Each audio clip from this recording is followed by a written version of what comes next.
아돌프에게 고한다. 오늘은 1권에서 3권까지 다뤄볼 텐데요. 이 책은 1983년에 주간 문춘이라고 하는 잡지에 연재를 했는데 이게 굉장히 유명한 잡지죠. 요즘도 일본 뉴스 보시면 수많은 연예인들의 스캔들을 터뜨리는 그런 잡지로 아주 유명한 역사와 전통을 자랑하는 잡지인데 이게 일종의 성인 잡지죠. 성인 잡지니까 이 내용도 약간 심각하고 뭐 배드신도 있고 막 그렇죠. 그래서 이제 그 성인 잡지에 연재를 했다는 거고 3년 뒤인 1986년에 이 만화로 고단샤 만화상이라고 하는 일본의 굉장히 권위 있는 만화상을 수상했습니다. 그리고 1989년 2월에 위암으로 데스카 오사무가 사망하게 되는 것이죠. 그러니까 이제 이 데스카 오사무는 아톰이나 뭐 밀림의 왕자 레오 뭐 등 뭐 수많은 그 히트작으로 유명한 일본 만화의 신. 요즘 뭐 만신 만신 그러는데 진짜 만화의 신의 원조는 바로 이 사람이죠. 이게 이제 인생 말년에 그 데스카 오사무가 인생 말년에 그린 역작이라고 알려져 있고 뭐 우리나라뿐만 아니라 일본에서도 그런 평가를 받고 있죠. 더군다나 이 시기가 1980년대잖아요. 이 만화가 그려진 시기가.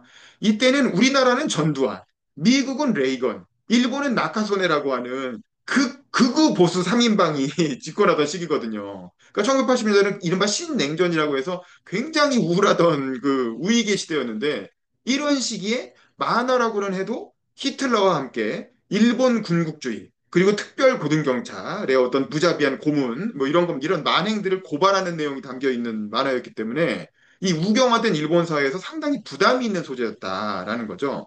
그래서 만화의 신으로서 최고의 경력을 자랑하던 데스카 오사무였으니까 그릴 수 있는 작품이 아니었나. 사실 요즘 일본 만화도 지금도 잘 나가지만 이런 소재를 다룬 작품이 요즘 잘 안 나오잖아요. 일본 군국주의 시절이라든가.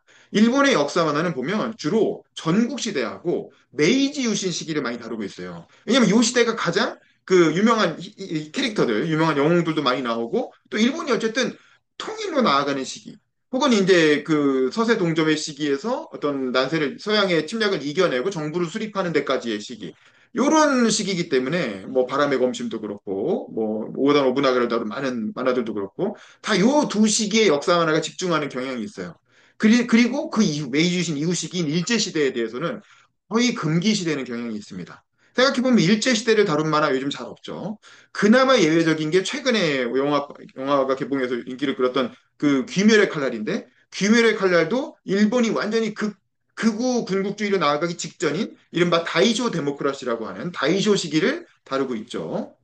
그래서 왜냐하면 이 메이지 유신 이후에 집권 세력, 그 이른바 번벌 정치라고 하는 사스마와 조슈 세력, 그 세력이 사실은 지금 자민당으로까지도 이어지고 있기 때문에, 뭐 실제로 아베 총리 같은 경우는 직접 그 조슈 파벌의 손자잖아요. 외손자쯤 되는 사람이죠. 그렇기 때문에 자기들의 흑역사, 자기들이 나라를 망쳐먹었던 일제시대, 그 흑역사를 그린 작품을 집권 세력이 좋아할 리가 없잖아요. 그러니까 아무래도 문화인들은 정치 권력의 압력으로부터 상당히 이렇게 취약하니까 그런 작품들은 의도적으로 소재를 회피하게 되는데 어쨌든 이 데스카 오사무 정도 되는 거장이니까 이제 그런 외부의 압력에 대해서도 뭐 내가 데스카 오사무인데 어쩔 거야 이러고 이제 말년에 또 이제 또 살 일도 얼마 안 남았고 실제로 이 만화를 그리다가 암이 발병돼서 결국엔 돌아가시게 되죠. 그러니까 이제 이런 소재를 택해서 거침없이 그릴 수 있었던 게 아닌가. 이런 소재는 데스카 오사무 작품에서도 되게 예외적이에요. 우리 뭐 아톰이나 뭐 레오 이런 거에 이런 내용 안 나오잖아요. 다 가상의 SF 세계나 동물들의 세계나 불새 같은 것도 완전 옛날 과거나 완전 먼 미래를 다루고 뭐 이러는데 이런 극현대사를 다룬 작품을 그린 건 데스카 오사무로서도 상당히 어떤 도전적인 실험이었다라는 생각이 듭니다.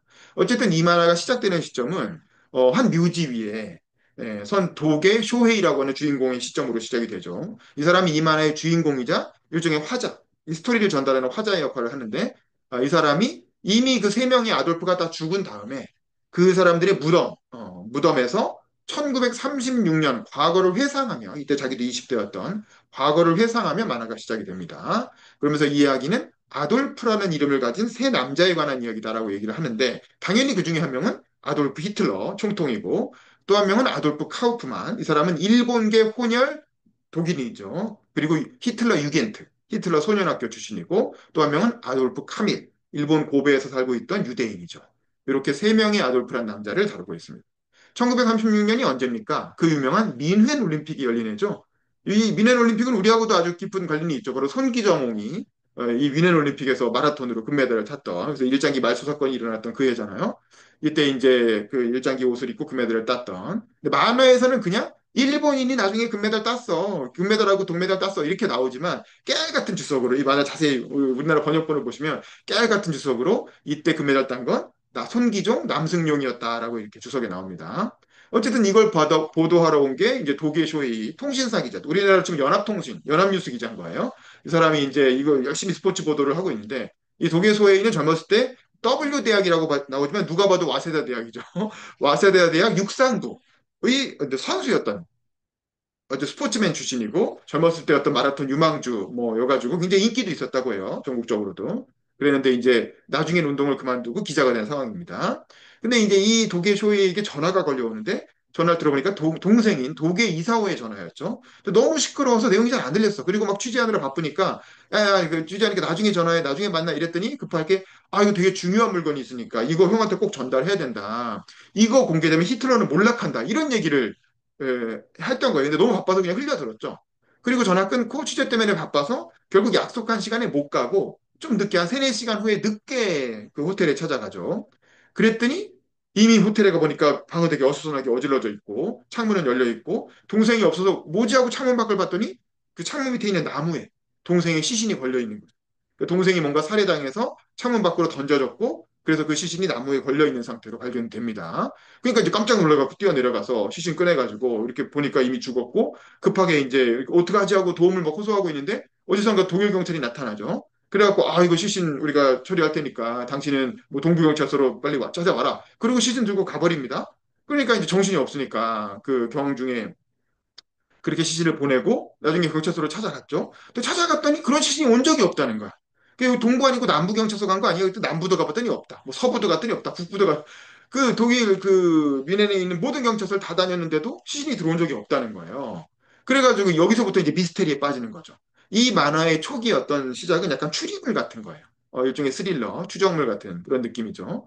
그러면서 유일한 그 방을 다시 찾아봤더니 유일한 단서는 동생 방에 무슨 메모지가 하나 있는데 동생 글씨체로 RW라고 바닥에 그 이니셜이 적혀 있고 바닥에는 이제 석고가루가 바닥에 이렇게 떨어져 있더라는 거지. 하얀색 석고가루. 그래서 이게 뭐지라고 이제 생각을 하면서 이제 이걸 추적해 나가는 일종의 추리물, 첩보물적인 느낌이 진행이 됩니다. 독일은 직업이 어쨌든 기자였기 때문에 저도 기자죠. 그래서 기자의 감으로 그리고 와세다대 육상부에서 단련된 이 체력으로 열심히 민원을 뛰어다니면서 혹은 차를 타고 다니면서 사사치 뒤지기 시작합니다. 근데 어느 날 동생이 살았던 호텔에 돌아가 보니까 거기에 린다 베버라고 하는 한 독일인 여성이 타나 있죠. 그래서 누구냐 하고 얘기를 하다 보니까 이 사람이 독일이 대학 그 동생이 대학 시절에 만났던 여자친구예요. 옛 연인. 그러니까 이사오는 일본인이지만 독일인 여자랑 연애를 했던 거죠. 그 둘이 이제 사랑에 빠져서 연애를 했는데 동생이 사회주의 운동에 그 당시에 독일에도 공산당이 되게 셌잖아요. 사회민당도 있었고 이 사회주의 운동에 뛰어들면서 이 여인은 나치당 소속이었거든요. 나치를 신봉하는 여인이었는데 그러니까 이제 이 여인과 정치적 갈등이 생기니까 뭐 요즘도 민주당 지지자하고 국민의힘 지지자하고 연애 잘 안 하잖아요. 그러니까 결국에 이제 싸우다가 헤어지게 됐고 근데 이 린다 베버니까 RW잖아. 그래서 혹시 야 이 여자가 혹시 RW 그 이니셜의 주인공인가? 하고 이제 그 만나서 얘기도 나눠보고 뭐 같이 이렇게 동생도 찾고 뭐 이러는데 이렇게 찾아보니까 결국에 이제 아닌 것 같아. 예. 이 여자는 전혀 동생의 행방을 이제 짐작도 못하고 있는 거죠. 결국 그래서 어떻게 할까 하다가 머리를 써가지고 아 그러면 동생의 이름으로 신문에 광고를 내보자. 그래서 이제 동생인 것처럼 해가지고 이 잃어버린 물건을 찾는다라는 식으로 광고를 냈더니 그 돈을 뭐 후사하겠다고 하니까 그 돈을 바라보고 제보가 들어왔는데 어느 그 위넨의 한적한 교회 어느 시골집에서 동생에 대한 정보가 있으니까 한번 와보라는 거야.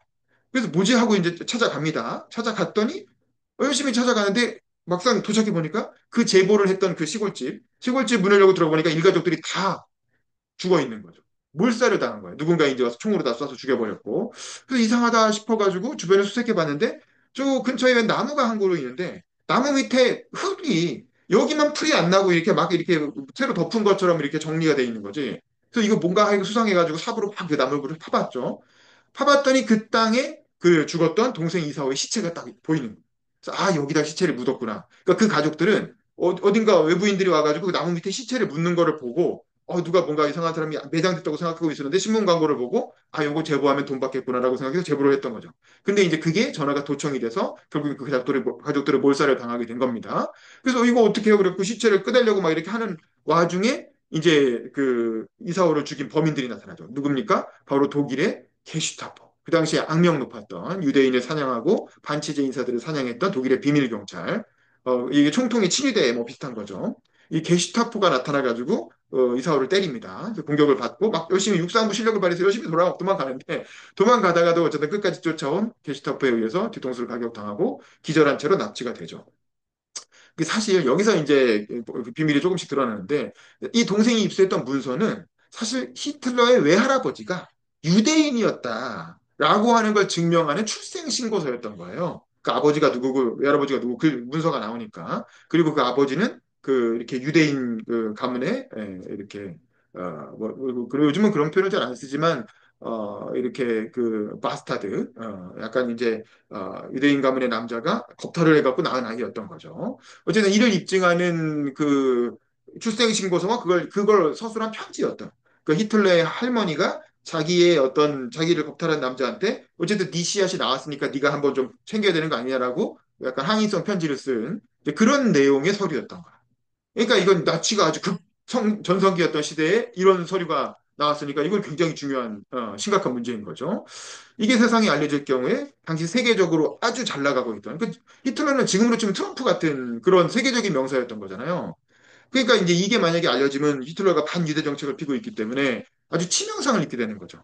이건 마치 트럼프가 알고 보니까 트럼프도 뭐 트럼프는 물론 독일계에서 넘어온 이민자의 수손이지만 알고 보니까 트럼프도 사실 미국에서 출생한 게 아니었다. 마치 오바마한테 그랬던 것처럼 이제 그런 논란이 생길 수 있는 거죠. 오바마도 이런 논란이 평생 그 대통령 임기 내내 시달렸죠. 오바마가 원래 하와이에서 출생했는데 하와이가 아니라 어렸을 때 살았던 인도네시아에서 출생한 거다. 그랬다면 미국 대통령 선거 출마 자격 자체가 없어지는 거거든요. 트럼프가 바로 그거를 계속 이렇게 이슈화해서 유명해진 사람이기도 하죠. 어쨌든 이런 히틀러의 어떤 출생에 관한 어떤 치명적인 비밀이 담겨 있는 서류이기 때문에 게슈타포가 이거에 대한 정보를 입수하고 사활을 걸고 찾고 있었던 겁니다.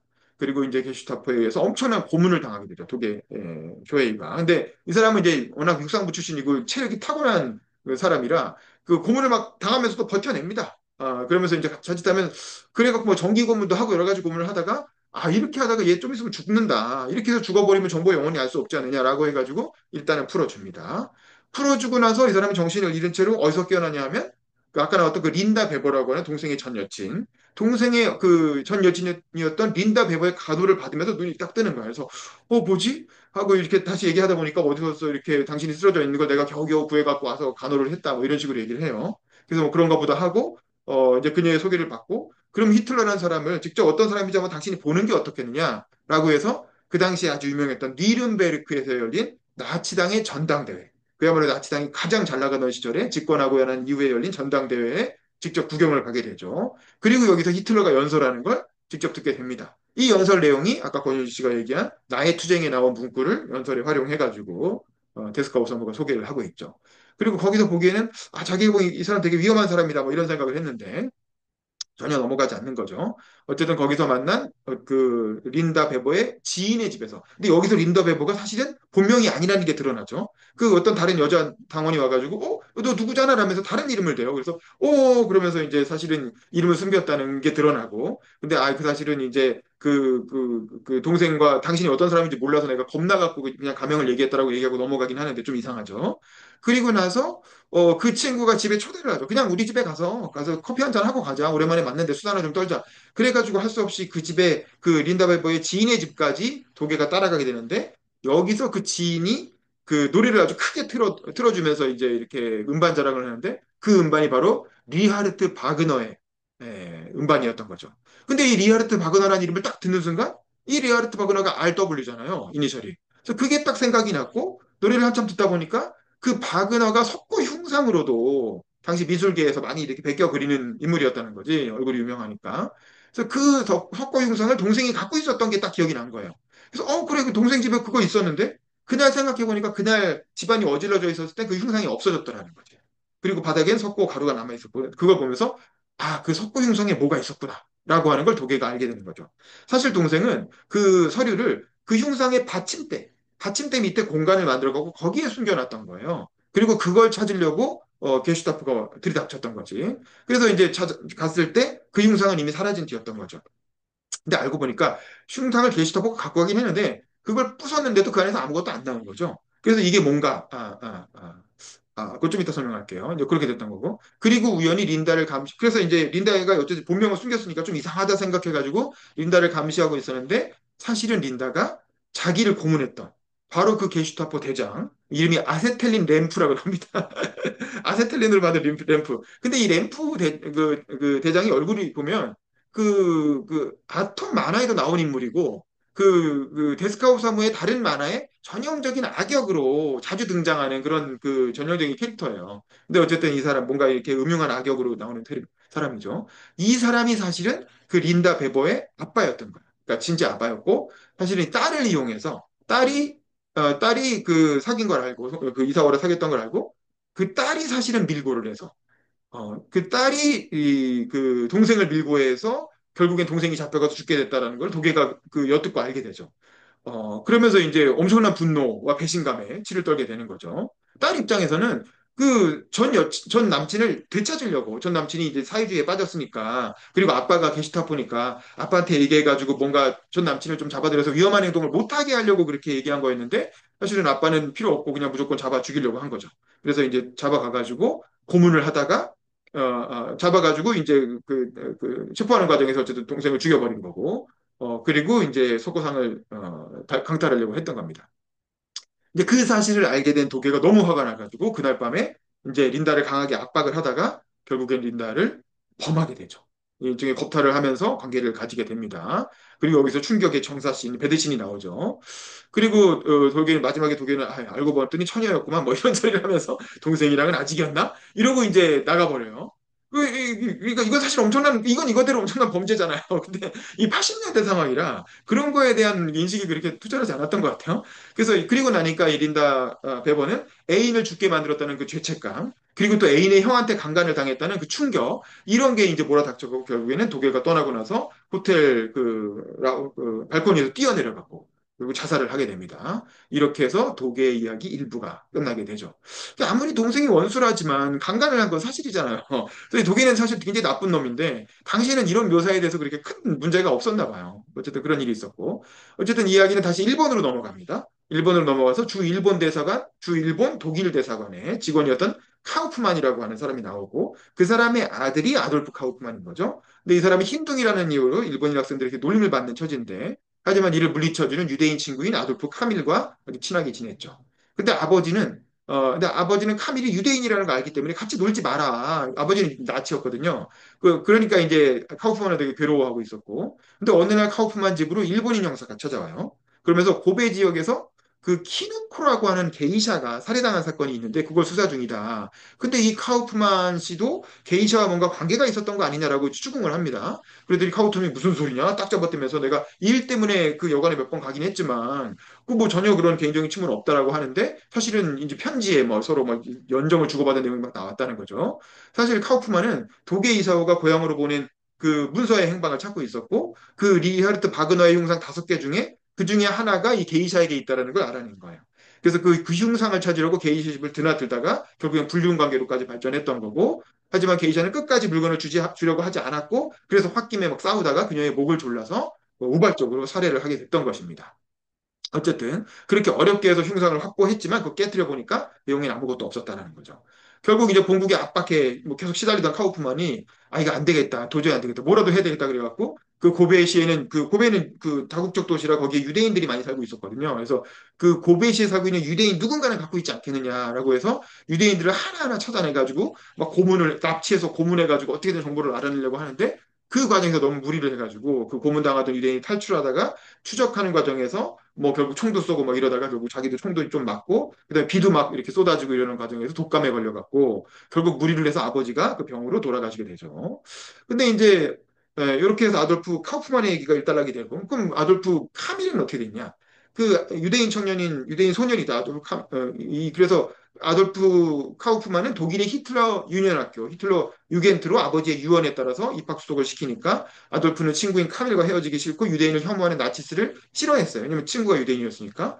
하지만 아버지의 유언을 이기지 못하고 결국 독일로 유학을 갑니다. 여기가 이제 1권의 내용이 마무리되고 2권에서는 일본이 본격적으로 중일 전쟁을 일으켰죠. 그래서 1937년 일본이 중국으로 쳐들어가서 남경 등에서 민간인 학살을 일으키는 과정이 그림으로 아주 묘사가 되죠. 자세하게. 그 유명한 그 일본도로 목 자르는 장면, 그런 장면까지도 아주 생생하게 묘사가 됩니다. 그리고 이때 일본의 군국주의화를 우려하던 일본 내에도 반체제 인사들이 있었다는 거죠. 그래서 사회주의자나 혹은 리버럴까지도 그런 어떤 군국주의는 아니지 않냐라고 생각하는 그런 어떤 일본의 양심적인 인물들이 있었죠. 이런 사람들이 비밀 집회를 하는데 여기에 아돌프 카우프만과 도게 이사오의 초등학교 선생님이었던 오기 선생님이라고 하는 중요한 여성 인물이 나옵니다. 이 선생님이 사실 이사오가 죽기 전에 이 편지를 보냈던 당사자였던 거예요. 그래서 이 편지를 받았는데, 근데 이제 이 사람은 이사원을 죽기 전에 석고상에서 편지를 빼내갖고 그나마 믿을 수 있다고 생각했던 오기 선생님한테 편지를 보내놨고 몇 년 전에 이 편지를 받고 그로부터 한 3년 지난 거예요. 근데 오기 선생님은 독일어를 못하니까 이게 뭐 내용인지 뭔 내용인지 알 수가 없으니까 그냥 보관만 하고 있었던 거예요. 그러다가 이제 이 모임에서 수년간 편지를 추적하고 있던 도계 쇼헤이가 어느 날 결국 이제 오기를 수소문해서 찾아옵니다. 찾아와서 그러니까 이거 찾아오신 김에 잘 됐다고 사실 동생이 이런 편지 보낸 적이 있었다라고 보여주니까 그제서야 도계가 그 꿈에도 그리던 동생의 편지를 이제 찾게 되는 거죠. 아, 이거였구나. 이걸 동생이 나한테 전달하려고 했던 건데 드디어 찾았다고 너무 좋아하게 되죠. 근데 이 내용이 아까 말한 히틀러의 아버지의 출생신고서와 히틀러의 외할아버지한테 보낸 편지가 담겨 있는 내용이었는데 이게 웬 떡이냐 고 즐거워하던 것도 잠시. 이번에는 일본 특별고등경찰이 왜냐하면 오기라는 사람이 반체제 인사였으니까 반체제 사상을 가진 선생님이 있어 이 여자를 감시하고 있었던 거예요. 그러다가 이제 이 여자와 도계 집에서 뭔가 만남이 있었고 뭔가 서류가 오고 갔다는 걸 엿듣고 이 사람들을 추적하기 시작하는 겁니다. 이게 거의 독립운동하던 우리나라 독립운동가들을 추적하는 일본 특고의 모습과 거의 유사해요. 그리고 우리 민주화운동할 때 사실은 이제 군사 독재 정권의 형사들이 그 민주화운동가 추적하는 모습하고도 오버랩되고 이 그 사회주의 혹은 이제 일본의 군국주의에 반대하는 자유주의자들까지 다 빨갱이로 몰아서 색출하고 고문하는 그런 과정. 이 이제 그 우리나라 현대사하고 많이 겹쳐지면서 그런 느낌이 들죠. 이건 또 게슈타포하고도 비슷하고. 그러니까 이렇게 일제 시대의 어떤 그 만행을 일제의 만행을 사실적으로 그린 작품이 그것도 데스카우사무 정도의 거장이 이런 만화를 그렸다는 게 상당히 놀랍죠. 그것도 아톰을 그린 작가가. 어쨌든 특유의 배짱과 체력으로 특고의 추적을 피하던 도계는 결국 붙잡히게 되는데 이때도 엄청난 고문을 당하죠. 근데 갑자기 헌병대의 혼다 대령이라는 사람이 탁 나타나가지고 보증을 서줘서 풀려나게 됩니다. 이게 이제 경찰보다는 군이 우위였던 군사정권 시절이라는 걸 보여주는 거고. 그러면 혼다 대령은 왜 독일에 보증을 섰냐? 사실은 혼다는 독일은 본 적도 없는 사람이에요.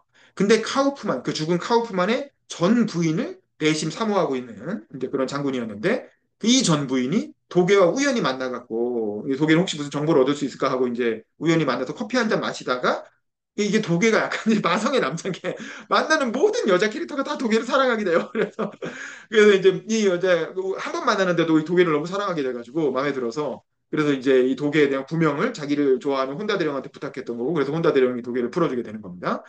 어쨌든 이 도계라는 사람은 되게 운동을 해서 몸이 되게 좋고 그리고 시원시원하게 생긴 뭐 이미지긴 하죠. 남자답고. 근데 그렇다고 이렇게 만나는 사람마다 다 사랑하나 싶은데 약간 주인공 버프가 있다고 봐야 되겠죠? 그리고 잠시 풀려난 도계에게 프랑스와 미국, 소련의 스파이가 찾아옵니다. 그래서 거액을 제시하면서 문서를 넘기라고 얘기를 하죠.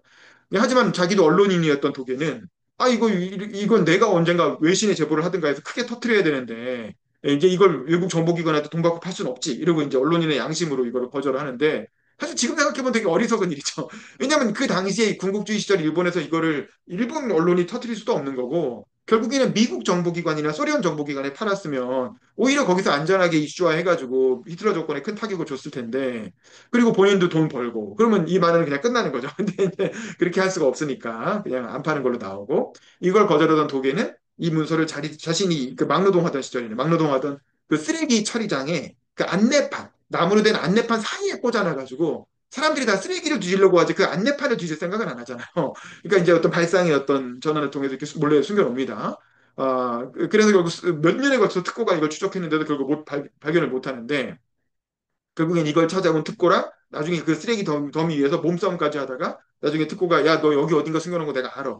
그러니까 내가 여기다 불을 지를 거야. 라고 해가지고 기름을 갖고 와서 거기다 확 이렇게 휘발유를 끼얹고 불을 지르겠다고 위협을 하니까 그제서야 이제 안 돼 하고 달려들어서 몸싸움을 하다가 결국에는 이게 여기 있다라고 자신이 밝히게 되고 그거를 이제 특고가 가져가죠. 근데 그래갖고 너무 환호하다가 쓰레기 더미니까 바닥이 불안정하잖아요. 그래서 뒤로 미끄러져가지고 넘어지다가 본인이 그 싸울 때 썼던 그 나무 반지에 못 박힌 거 거기에 뒤통수가 팍 찔리면서 그러면서 의식불명으로 쓰러지게 되고 그리고 그때 불이 크게 나면서 도계도 그 자리에 있다가 방화범으로 경찰에 체포되게 됩니다. 그래서 경찰에서는 이제 도계 은인인 니가와 경감이라고 하는 새로운 인물이 또 등장하는데 이 사람은 굉장히 양심적인 경찰이에요. 그리고 이 경찰의 특징은 뭐냐면 관동 대지진 때 아내가 가짜 뉴스에 희생돼서 살해당한 사람이에요. 그러니까 여기서 이제 그래서 혹시 이 아내가 조선인이 아니었을까라는 왜냐면 그 당시엔 조센징이라고 하면 너 뭐 십전 뭐 이런 거 말해봐 그러고 말 못하면 막 물 찔러 죽이고 막 그랬잖아요. 죽창으로 막 죽이고.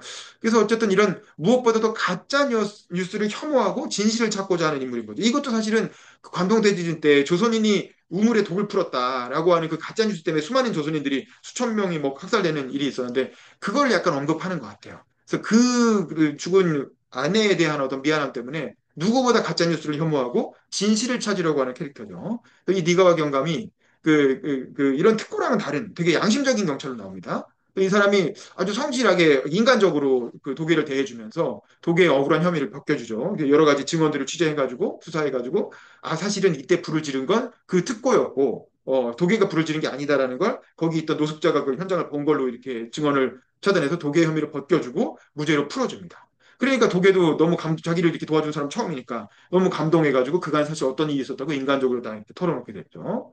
풀려난 도계는 니가와 경감이 잠깐 자기 집에서 걷어주는데 여기 집에 있던 그 딸도 도계를 한번 보더니 얼굴이 발그레해지면서 이제 좋아한다는 설정이 나와요. 그게 마성의 남자인 거죠. 그리고 함께 사라진 오기 선생님을 찾아서 시골로 내려갑니다. 니가와 경감이랑 같이. 그래서 그 뒤에 어떤 그런데 그 뒤를 독일에서 독일 때문에 자기 딸이 죽었잖아. 아까 말한 게슈타포, 아세틀린 램프. 그 게슈타포 대장이 따라왔던 거야. 일본까지 와서 직접 수사를 하고 있었던 거지. 그래서 이제 독일의 뒤를 추적하면서 딸의 복수를 위해서 이제 이 과정을 따라가게 되고, 오기 선생은 고향으로 내려간 다음에 섬 근처에 있던 오빠의 도움으로 무인도에 숨어 있었고, 정신이 이상해진, 그 뒤에 못이 바뀐 다음에 정신이 이상해진 특고도 오기를 이제 기억해가지고 찾아왔다가 결국에는 그 문서를 쥐고 그 문서는 지금 특고가 갖고 있죠. 문서를 쥐고 병원을 탈출해서 오기 선생 고향에 왔다가 오빠한테 두들겨 맞고 같이 무인도에 딸과 함께 그 오기 선생님과 함께 갇혀 있는 상황입니다. 여기서 다시 문서를 되찾나 싶었지만 이를 쫓아온 게시타프하고 결국에는 엉켜갖고 총격전까지 벌어지게 되고 여러 가지 우여곡절 끝에 결국 오기 선생도 총에 맞는 것처럼 쓰러지고 니거 경감은 아예 이마에 정통으로 총을 맞아서 죽고 그리고 게시타포들도 이렇게 총격전 과정에 여러 명이 죽고 특고도 이제 여기서 또 이렇게 죽나 또 좀 이게 생방송되나 뭐 그렇죠. 그리고 결국에는 이제 독일 본인만 살아남은 걸로 자기는 알게 돼요. 그래서 또 문서는 바람에 날려가서 바다에 떨어졌다고 생각을 해가지고 바다를 열심히 뒤지는데 바다 위에서 뭐 그게 발견될 리가 있나요? 그래서 결국엔 휴지만 줍다가 끝나는 걸로 이 권이 끝나고. 근데 이 와중에 그럼 독일로 유학했던 아돌프 카우프만은 어떻게 됐느냐? 이 사람은 히틀러 유겐트, 히틀러 소년학교에서 아주 우수한 성적으로 히틀러 총독과 면담도 가집니다. 원래 유대인 친구 카밀 때문에 나치스를 혐오했던 카우프만이었지만 히틀러를 직접 만나고 어린 시절 얘기도 듣고 하면서 점점 나치에 동화되기 시작하는 과정이 그려지죠. 그리고 3권에 넘어가면 아세틸렌 램프와 격투로 큰 상처를 입은 도계가 OK라고 하는 이 OK는 OK가 아니고 여자 이름입니다. OK라고 하는 인근 해변에서 술집을 경영하는 마담이 걷어주는데 이 마담도 신분을 뛰어넘는 사랑을 했던 전 연인이 군에 끌려갔다가 징집돼서 결국 중국에 끌려갔다가 죽게 되죠.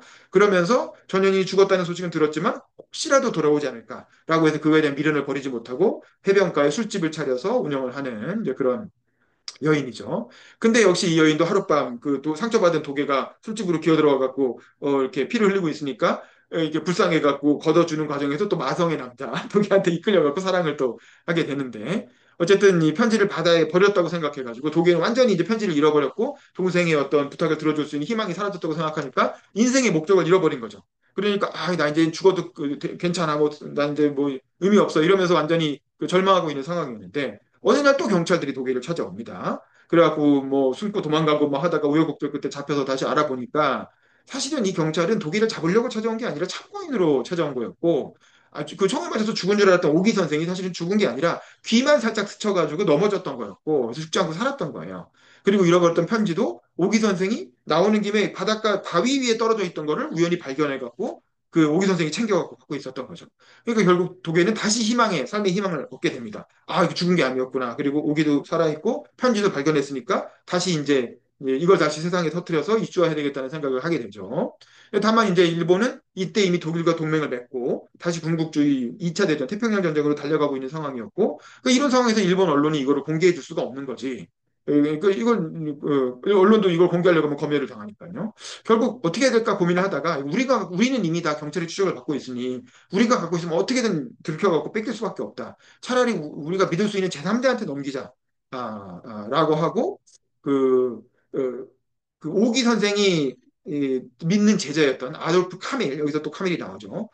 그 얘는 유대인이니까 얘가 갖고 있으면 안전하지 않겠느냐라고 해가지고 아돌프 카밀을 찾아가서 이 편지를 넘기게 됩니다. 결국 돌고 돌아서 세 번째 주인공 아돌프 카밀에게 이 편지가 가게 되는 거죠. 자, 여기서부터 이 만화의 가장 비극적인 사건이 발생하는데 이 카밀의 아버지는 고베 유대인 거류민 협회 회장이었어요. 그리고 당시 독일의 침략을 받고 있던 그 곳곳에 특히 상해 지역의 유대인들을 고베로 빼와서 고베에서 미국으로 망명시키는 그런 일을 하고 있는 옛날로 치면 이렇게 그 영화에 나오던 신들러 같은 그런 역할을 하는 아주 좋은 분이죠. 근데 이분이 당시 독일이 막 이렇게 폴란드 침략해 들어가고 막 2차 대전이 시작되고 있는 중이니까 폴란드 옆에 있는 리투아니아에 있는 신학교에도 유대인 학생이 500명이 이제 그 숨어 있다라는 거지. 이 사람들 좀 있으면 독일이 쳐들어오면 다 잡혀서 죽게 생겼으니까 이 500명의 신학생들을 구하기 위해서 누군가 가야 된다. 그래갖고 거리민협회에서 그럼 회장이 내가 가겠다라고 자원을 하신 거죠. 그래서 결국 현지로 갔던 그래서 결국 어찌어찌 해가지고 리투아니아로 가는데 현지에 갔더니 카밀의 아버지가 현지에서 여권을 도둑맞게 되고 그러니까 현지 경찰에 단속이 되고 결국에 나치에게 넘겨지게 됩니다. 근데 마침 히틀러 유겐트에 다니던 카우프만은 자꾸 충성심을 의심받는 거예요. 왜냐면 넌 어쨌든 호멜이지 않냐. 너는 순수한 아리아인이 아니고 엄마는 일본인이니까 너는 약간 좀 문제가 있지 않냐라는 의심을 받고 있고 그러면서 이제 현장 단속을 나갔다가 어떤 유대인 소녀를 만나게 됩니다. 근데 유대인 혼혈 소녀죠. 그래갖고 그 여자랑 약간 꽁냥꽁냥 하면서 이제 약간 핑크빛 러브라인이 형성되니까 친구들도 자꾸 그걸 쫓아가서 막 사진도 찍고 의심하고 그러죠. 그러니까 이 의심을 떨쳐내기 위해서 갑자기 숲으로 끌려와가지고 어느 날 이 단속에 잡혀 유대인들이 있으니까 얘들은 인간이 아니고 돼지나 마찬가지니까 니들이 나치에 대한 충성심을 증명하기 위해서 니들이 직접 죽여라. 라고 해가지고 그 유대인 유겐트, 그 히틀러 유겐트에 있던 혼혈 소년 3명을 데리고 가서 총을 쥐어주고 죽이게 하는데 이때 잡혀온 유대인이 바로 카밀의 아버지였다. 그러니까 이제 카우프만은 카밀의 아버지는 아는 사람이니까 얼굴을 알아보죠. 그리고 카밀의 아버지도 카우프만을 알아보고, 오, 그래, 그래, 너 나 알지 않냐. 나 일본에서 온 사람이잖아. 나 여기 독일에 있던 유대인 아니잖아. 그러니까, 나 좀 신원 증명 좀 해줘라고 막 부탁을 하죠. 그러니까 안 그래도 그 카우프만은 자기가 충성심을 의심받고 있는 상황인데 더군다나 유대인이 자기 아는 사람이라고 아는 척을 하니까 얼마나 놀랬겠어요. 그러니까 빨리 죽여갖고 이 아저씨의 입을 막아야겠다는 생각을 한 거지. 그래서 급한 마음에 총을 쐈는데 처음엔 아저씨 어깨에 맞고 으악 하고 이렇게 들어놓으니까 야 안 죽었잖아 빨리 확인 사살해 그러니까 할 수 없이 등에 한 방을 더 쏘고 등에 맞아도 사람이 바로 안 죽잖아요. 그러니까 꿈틀꿈틀하고 있으니까 야 왜 뭐 때문에 이런 유대인 돼지들한테 총알을 낭비하는 거야? 쏠 거면 한 방에 죽일 거면 머리에 쏴야지. 그러니까 앞으로 가가지고 하고 고개를 드니까 머리에 또 총을 한 방 더 쏴가지고 3번이나 총을 쏴서 결국 자기 친구 아버지를 살해를 합니다. 그리고 나서 야, 너 이렇게 아깝게 총을 3번이나 쓴 거 보니까 아직도 너 불안정해. 그러니까 진짜 충성을 증명해서 한 명 더 죽여. 이렇게 해가지고 젊은 한 20대 그 나이 많은 자기보다 나이 많은 20대 여성을 죽이라고 하니까 그 여자가 이렇게 웃으면서 그냥 자유만세라고 이제 마지막 유언을 하고 그 여자의 이마를 정확하게 조준해 갖고 쏴서 결국에는 그 여자까지 죽이고 결국 이날 밤에만 아돌프 카우프만은 16살 소년인데 2명이나 사람을 죽인 거죠. 이 16살 소년 카우프만에게도 피를 묻히게 하는 나치의 만행. 이제 이런 장면이 보여집니다. 여기서 이제 카우프만이 결국 친구인 카밀의 아버지를 직접 살해했기 때문에 카밀과는 이미 철천지 원수 사이가 돼버린 거죠. 근데 그런 줄도 모르고 카밀은 카우프만에게 자기 아버지 좀 찾아봐달라고 편지도 보내고 막 그럽니다. 그리고 카우프만은 자신이 사랑했던 그 유대인 소녀를 일제 단속이 일어나기 전에 망명시키기 위해서 여러 가지 위험을 무릅쓰고 도와줍니다. 근데 이 소녀의 가족들, 특히 아빠는 이 아빠가 참 세속적인 인물인데 이 아빠는 이 일종의 어용 사업을 하는 어용 사업가였던 거죠. 유대인이지만. 그래서 이제 이 당시 히틀러의 어떤 측근이었던 괴링 원수하고도 아주 친한 사업가였기 때문에 아, 나는 괜찮아. 그동안 수많은 유대인 단속이 있었지만 우리 집은 안 걸렸잖아. 나는 그 괴링이 보낸 편지가 있으니까 괜찮아. 그러고 끝내 망명을 안 갑니다. 망명을 안 가고 버티다가 결국 딸만 망명을 보내고 나머지 가족들은 집에 있었는데 결국 일제 단속에 걸려서 다 수용소로 끌려가게 되죠. 그리고 결국 이 소녀만 스위스 국경을 통해서 망명을 해서 일본 고베로 가고 카밀의 집에 맡겨지게 되죠. 결국 다른 가족은 단속에 걸려서 다 수용소 끌려가서 다 죽었겠죠. 한편 임무 중에 기차에서 우연히 만난 중국인 간첩을 만나갖고 격투 끝에 그 중국인 간첩을 그 살해하는 그 공을 세운 카우프만은 그 공으로 히틀러한테 직접 가서 이제 훈장을 받게 되고 여기서 언론의 주목을 엄청나게 받고 기분파였던 히틀러는 그 아돌프 카우프만이라는 소년을 자신의 지근거리에서 돕는 사원으로 그러니까 집에서 일하는 일종의 이렇게 비서 같은 걸로 임명을 하게 됩니다. 그래서 이제 늑대의 산채라고 하는 뭐 베르크스 가덴인가 뭐 있죠. 거기라고 하는 히틀러의 개인 별장에서 근무를 하면서 히틀러가 프랑스로부터 항복 문서를 조인받는 그 유명한 그 이렇게 이렇게 박물관에 있던 열차를 꺼내 와가지고 일부러 그때 그 항복 문서를 조인했던 그 장소에 가서 그 독일이 항복해서 그 장소에서 다시 프랑스의 항복을 받아내죠. 그 장면도 보고 막 국뽕이 차오르죠. 근데 우연히 히틀러가 사실은 유대인 그 출생 문서에 사실은 히틀러도 보고받아서 알고 있었고 그것 때문에 벌벌 떨면서 에바 브라운 자기 애인이었던 에바 브라운 그 품에 안겨 있으면서 그것 때문에 괴로워하는 모습을 카우프만도 이제 그 비서니까 지근거리라는 사원이었으니까 문 밖에서 우연히 듣게 되죠. 그러면서 이제 정체성에 충격을 받고 대충격을 받게 되는 그런 장면이 나옵니다. 이 카우프만이라는 소년이 이 만화에서 가장 입체적인 인물이에요. 그러니까 처음에는 유대인이 친구였고 유대인을 혐오하는 나치를 싫어하는 인물이었다가 나중에 히틀러 유겐트에서 생활하면서 굉장히 나치에 동조되다가 그러다가 또 유대인 소년을 사랑하게 되고 그래서 망명에 도와주고 그러면서도 히틀러에 대해서는 되게 절대적인 어떤 그 동경과 충성심을 가지고 있다가 또 히틀러가 알고 보니까 유대인이 피가 섞였네 라고 하는 걸 알게 되는 굉장히 어떤 복합적인 그 이 만화의 어떤 중심 서사에서 여러 가지 모순들을 직접 체험하는 그리고 친구 아버지를 총으로 쏴 죽이고 그런 어떤 이 전쟁의 비극을 상징하는 그런 인물이 바로 아돌프 카우프만이라고 할 수 있고 그 마지막으로 그러면 다시 카밀의 이야기로 돌아가서 카밀은 자신도 집을 가택수색 당하고 게슈타포의 손길이 자기한테 뻗쳐오는 걸 느끼게 되죠. 그러니까 이게 편지가 이게 아 내가 아무래도 이거 갖고 있으면 불안하겠다고 생각해서 다시 오기 선생한테 가져가고 그 전에 카밀은 카우프만이 보내준 이제 유대인 소녀를 보호하게 되는데 이제 그녀랑 약간 썸을 타면서 결국에는 키스까지 하게 되고 그러면서 결국 카밀과 카우프만과 유대인 소녀가 삼각관계로 얽히게 되죠. 아직 저쪽은 모르지만 그 뭔가 둘 사이에 비극이 일어날 거라는 이제 전조가 나타나죠. 그리고 오기 선생은 아무래도 자기도 위험하고 이게 카밀도 위험하니까 이 서류를 믿을 수 있는 제3자 또 제4자죠. 다른 사람한테 또 맡기자라고 해서 자기가 자기의 은사였던 그 반체제 인사 공산주의 성향을 가진 교수였던 구와야마 교수라는 분을 찾아가서 이 은사님께 맡기자. 이분이라면 괜찮지 않겠냐라고 맡기고 이 사람은 공산당이니까 이 사람을 통해서 뭔가 소련 공산당 쪽으로 해가지고 이거를 세상에 알릴 수 있는 길이 있지 않겠느냐. 아, 이럴 거면 소련 스파이가 왔을 때 그냥 주지. 그랬으면 그냥 게임 끝나는 건데. 근데 어쨌든 그래서 요 그 교수님께 넘기자라고 해가지고 카밀과 같이 교수님 댁을 찾아가죠. 그랬더니 이 구아야마 교수도 공산주의자였기 때문에 경찰에 엄청난 탄압을 받고 있는 상황이었고 그래서 이 경찰의 탄압에 항의하면서 이미 목을 매서 자살한 상황입니다. 그래서 이제 그 자살한 교수님을 발견해가지고 깜짝 놀라서 이렇게 찾아보니까 유서가 있는데 유서에 보니까 뭐 하이네의 시집에 대한 언급이 있어요. 그래서 나 우리 집엔 이런 거 없는데라고 해가지고 거기 있던 하이네의 시집을 찾아보니까 그 유서에 언급된 페이지에 라틴어로 뭔가 주석이 달려 있었던 거죠.